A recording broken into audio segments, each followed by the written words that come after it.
Set function. Okey, seterusnya kita nak masuk dekat dua function yang kamu belum jumpa mana-mana lagi. Masuk matrik baru jumpa, iaitu exponential. Dan selepas ini kita cerita pula dengan pasal logarithm.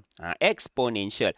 Exponential adalah yang mana dia bentuk dia macam ni. A nombor apa-apa, e to the power of x. Sebenarnya e ni apa-apa nombor. So kalau kamu jumpa 2 kuasa x, ini pun adalah satu contoh eksponen juga. Ini pun contoh eksponen juga. Exponent function. Tambah b, tambah another number. Tambah another number. Okay. Nah, jadi apakah maklumat yang penting kita kena tahu? Gatal pula hidung aku. Sorry. Okay. Maklumat yang kita perlu tahu adalah okey. Eksponen dia macam eksponen bentuk dia. Okey, yang bentuk dia adalah macam ini Eksponen dia macam naik kapal terbang. A is je X tu. Naik kapal terbang macam mana? Dia daripada landasan tu dia naik, masuk naik langit macam tu. Kali ini contoh E kuasa X. Okey. Kalau yang ini dia daripada langit turun, ini adalah contoh E negatif X. Okey. Itu naik landasan. Daripada landasan naik ke langit. Dia masuk bawah laut pun boleh juga. Dari landasan lepas tu dia masuk bawah laut. Macam tu. Ini adalah untuk negatif EX. Dan lagi satu dari sini ke sini. Ini untuk siapa? Ini adalah bentuk untuk negatif eksponen negatif X. Jadi awak notice kat mana kedudukan negatif tu? Kat mana kedudukan negatif tu? Jadi kita boleh perasan. Okay. Jadi kalau kamu tengok positif atau tidak kat depan eksponen tu menunjukkan sama ada dia naik ataupun turun. Naik ataupun turun. Naik ataupun turun. Lagi satu, X ni pula, kalau dia positif dengan kalau dia negatif, kalau dia positif, dia ke kanan. Kalau negatif, dia ke kiri.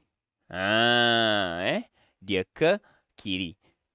Bila dia, jadi kena ingatlah, kalau dia ke kanan, mesti bermula daripada kiri.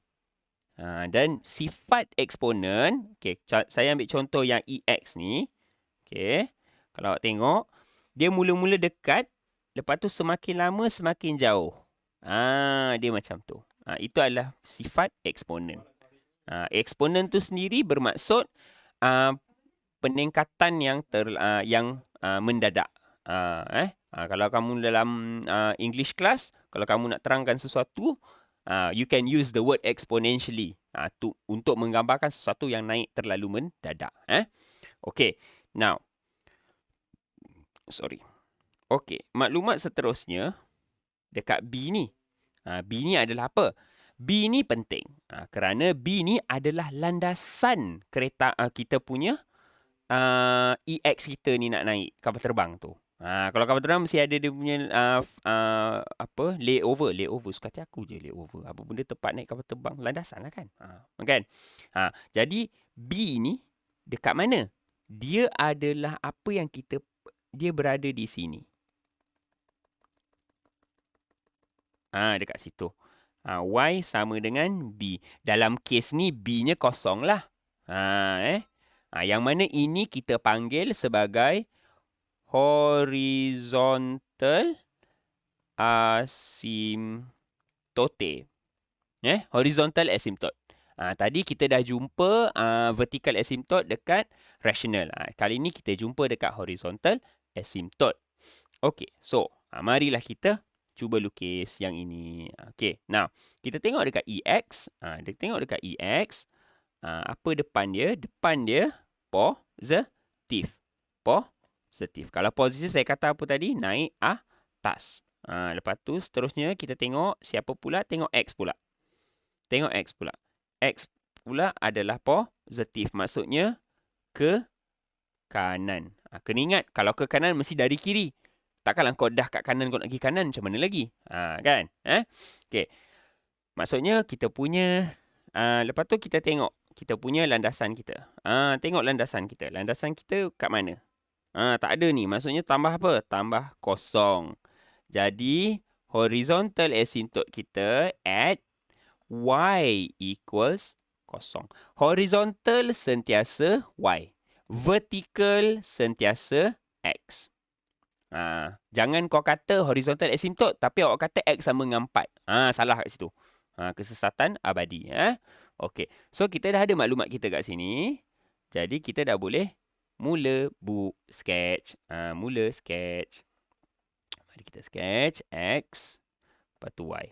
X, y. Okey. Disebabkan y sama dengan kosong. Sebabkan y sama dengan kosong. Kita tak perlu nak ambil pen lain untuk letak putus-putus tu dekat paksi x. Sebab kita dah buat dah.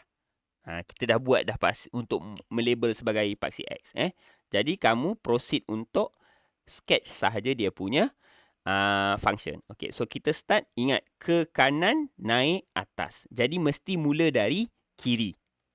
Kalau dia ke kanan, atas, naik, maksudnya mula dari kiri. So, kiri mana? Kiri sini, ni kanan sini.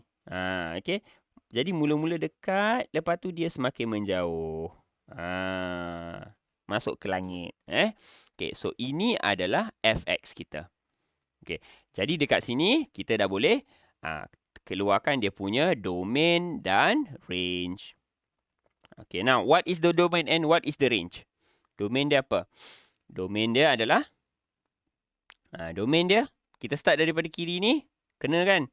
Kena, semua kena. Bila semua kena, domain untuk fx adalah real number. Real number. Bagus. Thank you. Ataupun inilah negative infinity sampai infinity. Okay, how about range? Adakah sama real number juga? Adakah sama real number juga? Kita kena kita test. Kat sini kena tak? Kat pasi x kena tak? Tak kena. Okay, lagi satu. Okay. Horizontal asymptote, nama asymptote tu sendiri, okay, memberi maksud yang garis putus-putus hijau tu dengan fungsi biru tu, dengan graf biru tu, dia takkan bersentuh. Dia takkan bersentuh. Never touch. Sampai bila-bila pun takkan touch. Jadi dia takkan sama dengan kosong. So, kosong sampai infinity. Jadi, kosong tak masuk. Ini berbeza sikit dengan apa tadi yang aku kata macam lukis mata tadi? Cert. Kalau cert dia masuk. Kalau yang ni tak masuk. So, please be careful. So, please be careful. Okay. So, next one. Mari kita tengok next one kat sini. Okay. Kita tengok kat sini. Okay. Maklumat pertama. Depan I ada negatif. Depan I ada negatif. Bila negatif, maksudnya apa? Turun bawah. Turun bawah. Okay. Lepas tu, kita tengok X. X adalah positif. Kalau positif, ke kanan. Kalau ke kanan, ingat, dari kiri. So, dari kiri ke bawah. Dari kiri ke bawah. Dari kiri ke bawah. Lepas tu, apa maklumat yang seterusnya? Dia punya horizontal asymptote at y sama dengan 1. Y sama dengan 1. Ada lagi satu maklumat yang penting yang kamu kena faham. Kalau dia turun bawah, kalau dia turun bawah, graf tu sentiasa bawah horizontal asymptote. Okay, contoh saya tunjuk kat sini. Tengok sini. Kalau yang ini, dia naik atas kan? Horizontal asymptote y sama dengan kosong kan? Okay, mari kita tengok dia punya graf. Kita tengok dia punya graf. Graf biru tu, pernah tak dia punya sepanjang-panjang biru tu, dia berada di bawah garis hijau ataupun y sama dengan kosong tu? Tak pernah. Jadi dekat sini kita boleh membantu kita untuk lukis dengan lebih baik, dengan lebih betul. Jadi kalau lagi satu, jadi kalau kita tengok depan I tu positif, naik. Maksudnya naik mesti atas horizontal asymptote. Jadi dekat sini pula bermaksud dekat mana? Atas bawah? Bawah horizontal asymptote. Dah bagi clue kat kita tu. Jadi kita takkan salah. Kita takkan salah. So X, Y, Y1. Okay. So Y1 adalah horizontal asymptote. Disebabkan dia Y bukan kosong, kita boleh letakkan dia. Letak putus-putus. Horizontal asymptote buat putus-putus, buat putus-putus macam ni. Jadi ini adalah 1. Adalah 1. Okay, now. Lepas tu, graf kita maksudnya dari mana? Dia turun bawah kan? Dan dia ke kanan. Okay. Jadi, mesti mula dari kiri. Mesti mula dari sinilah. Mula dari ni, mula-mula dia dekat. Lepas tu, dia semakin menjauh. Macam tu. Macam tu. Okay. Kejap. Macam salah. Okay. Sekarang ni bukan pasal macam salah. Kita kena kira lagi satu benda. Okay. Kalau saya tarik macam ni, berapa nilai kat sini? Itu adalah nilai apa? Itu adalah Y intercept. Jadi kita kena make sure Y intercept ni betul ke kat situ atau tidak. Jadi nak cari Y intercept, macam mana nak cari Y intercept? Y intercept adalah apabila X kosong. Apabila X kosong.